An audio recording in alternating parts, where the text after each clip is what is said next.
तेरी आरज़ू जिसे मैंने सबसे अलग रखा, उसी दिन के नरम गिलाफ से कभी झांकने भी नहीं दिया। कभी ये ख्वाहिशों के हुजूम में कहीं अपनी कदर गंवा ना दे। तेरी छोटी छोटी निशानियों को बड़े करीने से पोटली में लपेटकर कभी कोठरी में छुपा दिया, कभी टाट पर रखे देगचे में गिरा दिया, कभी टाट पर रखे देगचे में गिरा दिया। कि परे परे रहे चश्मे चरखे कुसूस से, कभी ज़ेरे लब तेरा नाम भी कभी ले लिया। ये तमाम शब उसी वसवसे में गुजर गई।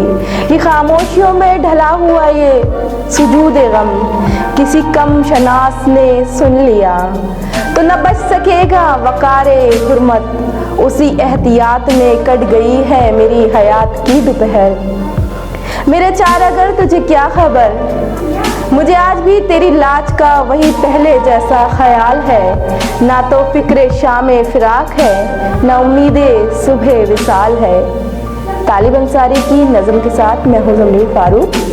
आपको हमारी वीडियो कैसी लगी कमेंट करके ज़रूर बताइएगा। तब तक के लिए अल्लाह हाफ़िज़।